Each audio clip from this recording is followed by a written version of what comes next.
When you follow us on Facebook and Instagram, you'll get to see when we're releasing new episodes as well as hear the teasers. Just type in Unshaved Podcast. On our last episode,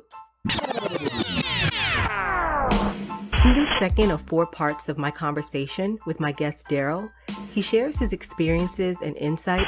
It's a lot of things that go on, like you say, some of the things we can change and some of them we can't. We just got to accept them because I don't know what that means for you.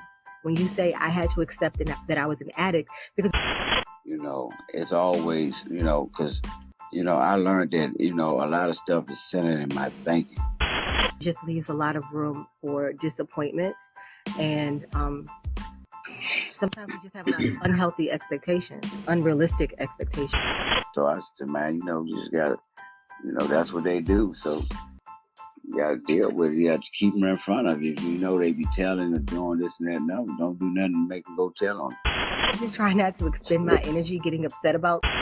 Because, I've been dealing with so much negativity for so many years, man. It's like, it's time to do something different, man, positive.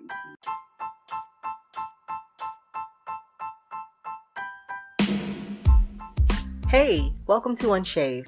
I'm Takesha, and this podcast came to be simply because I wanted to archive conversations between me and my mother. And because we talked about pursuing a creative project together for a long time now, I just figured starting a podcast would kind of fit the bill for both. Our lives and relationship have had many twists, turns, highs, and lows, and the way we've gotten through them always started with raw conversations.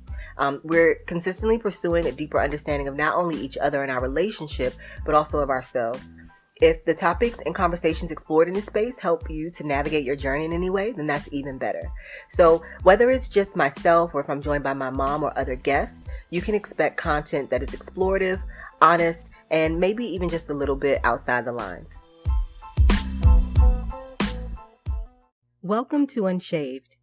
Thank you to those of you who are returning listeners, as well as to those of you tuning in for the first time. In this third of 4 parts of my conversation with Daryl, he explains how key acceptance was in rebuilding his relationship with his daughter. We share advice that we receive from our fathers and how they've come to make more and more sense as we accept not only the changes in life, but within ourselves as well.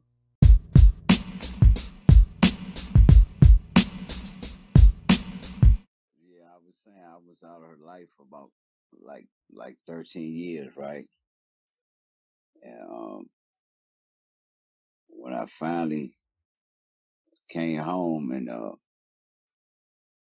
tried to be in her life, she didn't really take to that. She didn't really accept that,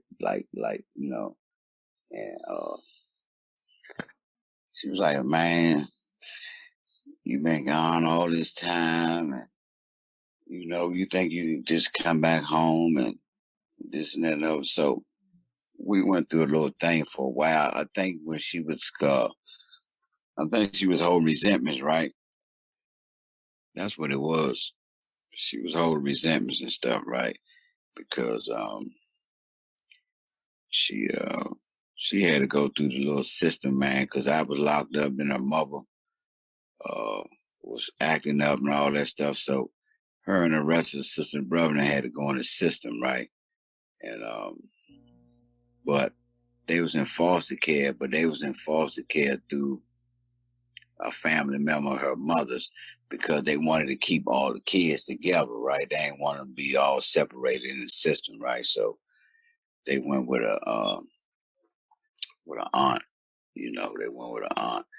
So she had a little resentments and stuff, so she didn't accept me like that at first, and then like I let her go through a little process and everything.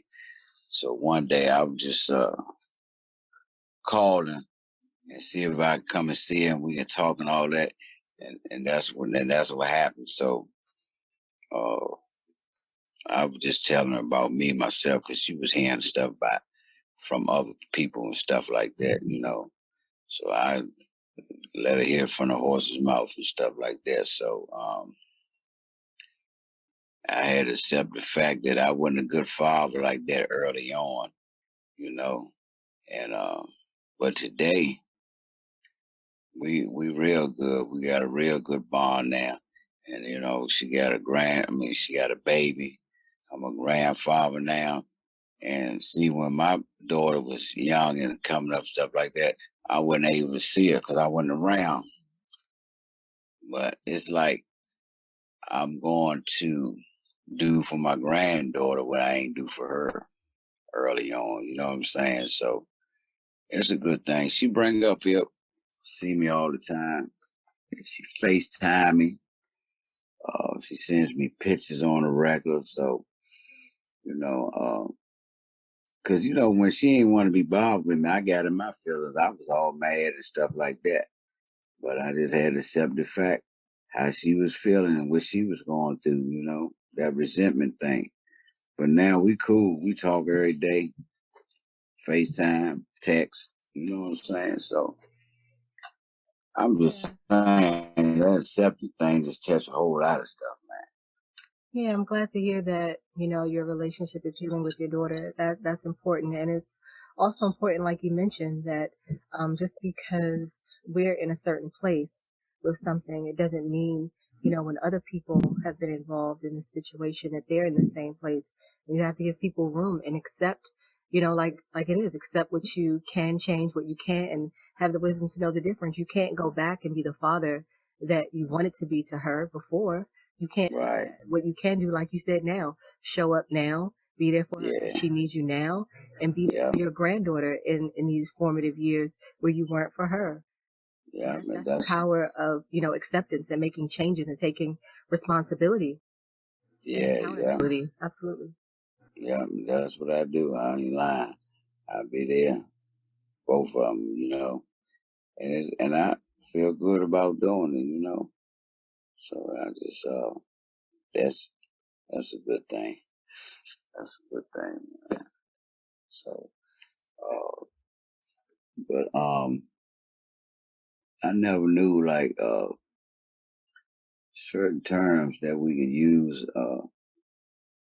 how deeply they can touch different areas of your life. You know, and when I heard about the acceptance thing, I was like, wow, that's what it was. I mean, Didn't have no sense. did that hit you all at once or was it gradual? I'm gonna say it was kind of like gradual, and then like when it hit me gradually, but then when certain situations kept occurring, that's when I was like, man, you gotta just. I ain't say accept it, but I always use the term. It is what it is, just gotta accept it. It is what it is. Can't change it. So yeah, I'd say gradually, but now wholeheartedly, I'll accept things just how they are, unless I got, uh, like you say, a way to change it. If I can't change it, I just roll with the punches, like you said earlier. Go with the flow. Yeah, I think an old saying that's been around a while, I guess, is, when you have lemons, make lemonade. Yeah, Mhm. yeah. Lemons make lemonade. That's right. So yeah, so yeah, I just feel good about the space I'm in today. You know, because at one time it seemed like living life on life terms took a whole lot of responsibility. Because when I was in the streets, I ain't had to worry about none of that, paying rent, paying bills, taking care of myself, and none of that stuff. But it's my father used to say stuff like, "You'll be grown one day and have your own family," and stuff like that. And my father always used to have some words of wisdom to say. A lot of stuff he used to say as life go on, like stuff starting to surface. I used to say, "Dad, my father used to say that too." You know, a lot of stuff used to surface, man. And then he also used to say, "Once an adult and twice a child," right? And when he first said it, kind of went over my head. I didn't know what he was talking about, right? But then I understood it because when I was in North Carolina, I had to take care of my mother, right? So when he was saying once an adult, twice a child, it's like when you get older in age, you kind of go back almost like a child stage where somebody got a baby, you take care, you feed you, and stuff like that. And so I experienced that too, going with my mother. Before she left here, man, we had to bathe her, feed her, clothe her, and everything. So it was a lot of stuff my father used to say back then. A lot of stuff started to surface. Yeah, speaking of fatherly advice or wisdom, jewels and nuggets or whatever, I know something my dad told me that I really didn't appreciate necessarily when he said it. But over the years, it kept making more and more sense. And it really is some of the best advice that I've ever been given. And that is the difference between a good day and a bad day is your attitude. Yeah. As a teenager, it was like, oh, so I guess he's just saying I have a bad attitude or whatever. You know what I mean? You didn't think too much of it, but, well, I didn't think too much of it. But as I grew and I learned and I started to incorporate different things that I was learning because I wanted to, create a better mental environment, emotional environment, just a better space within myself. It's really key. The difference between a good day and a bad day is your attitude because it's how you look at things, how you perceive it. You can go into something just thinking about the worst case scenario or the most negative aspect of it that you can, but also keeping in mind that we have limited perception in a grand scheme of things. Something that we think that could be, sinking sand today, like quicksand, tomorrow solid ground. Like you don't know, right? Like where they say, everything is working together for your good. In the Bible, it's like everything is working together for the good of those that love the Lord. But it just, even if that's not your cup of tea or whatever, if you look back on your life and you think of series of experiences that you've had that in the midst of those experiences, you dreaded them, you hated them. But when you look back on your life, you realize all of the lessons and the things that you've grown from and you've learned from and how you wouldn't have been who you are today if it had not been from some of those experiences that shape you. Right. So it really is key in how you decide to look at it. And I just know for me now, I don't like to go into things, new things, challenges, whatever they may be in my life, kicking and screaming. I just rather go with the flow and control what I can within that environment rather than just bucking against it all.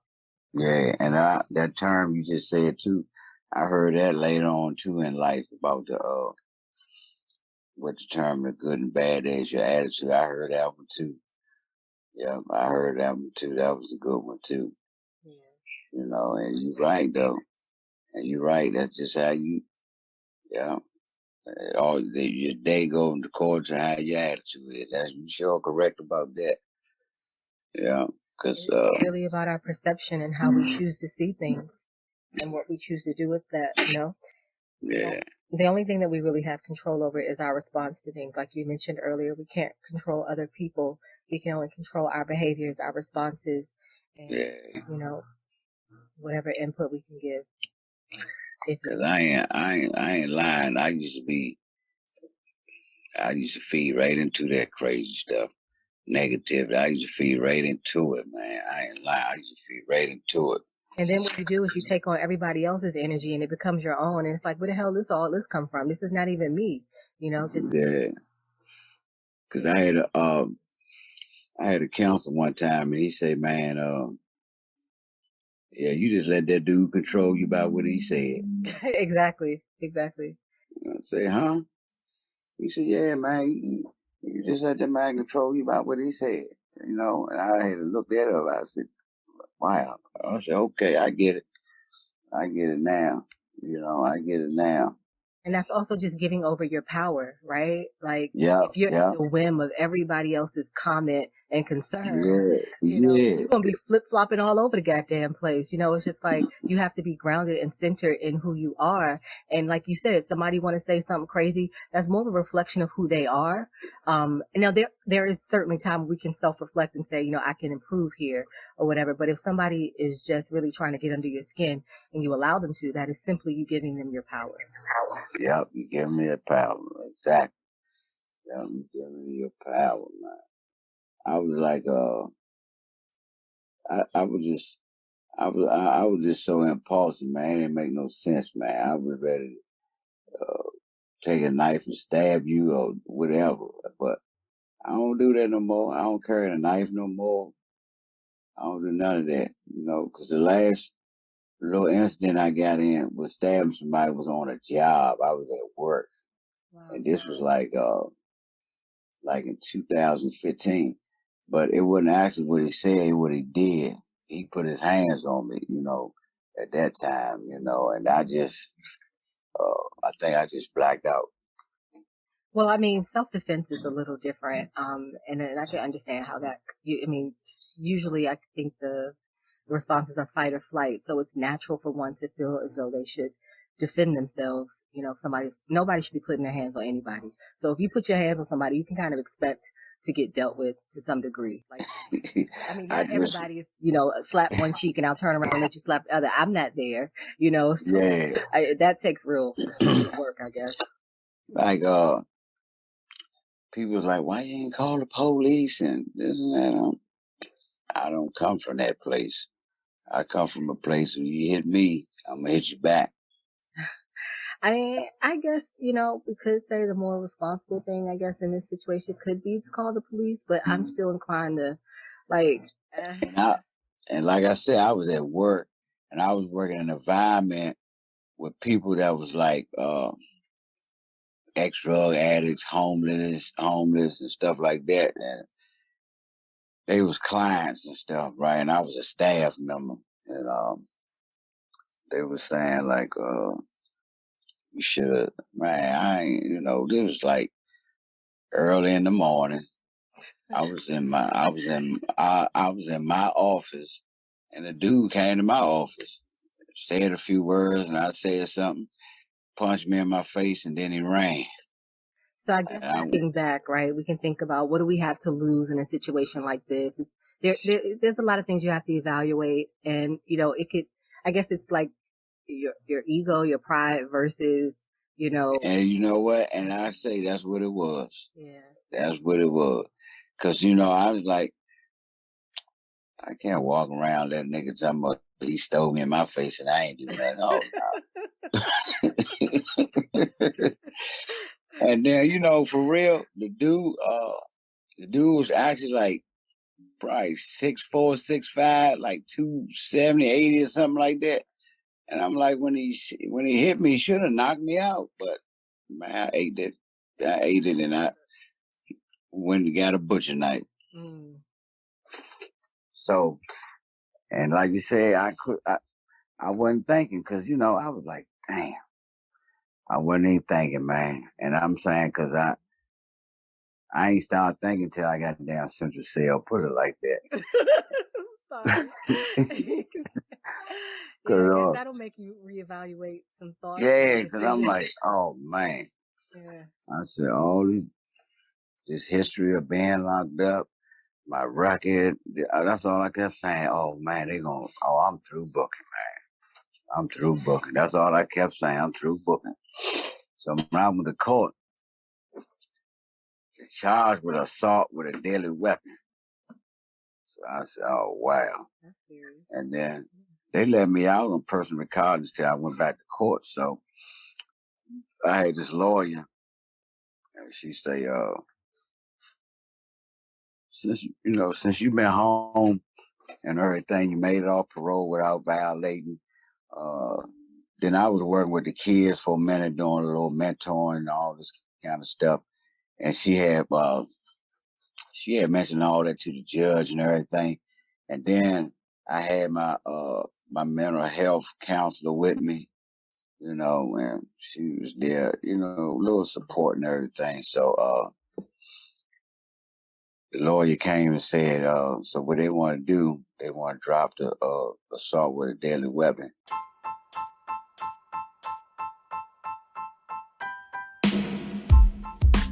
So that's it for this episode of Unshaved. Thank you for making time to listen in. Your engagement is very much appreciated. So let me know that you're rocking with the show by sharing this podcast information with others, dropping a comment, clicking the star or like buttons, downloading, subscribing, applauding, or whatever it is that your platform allows you to do. Also, you can show the show some love through donations on Anchor. Remember that when you follow us on Facebook and Instagram, you will get to see when we're releasing new episodes and hear the teasers for the upcoming show as well. Just type in Unshaved Podcast. It's my pleasure to share this space with you all. Until the next time, let's continue to live with love and light.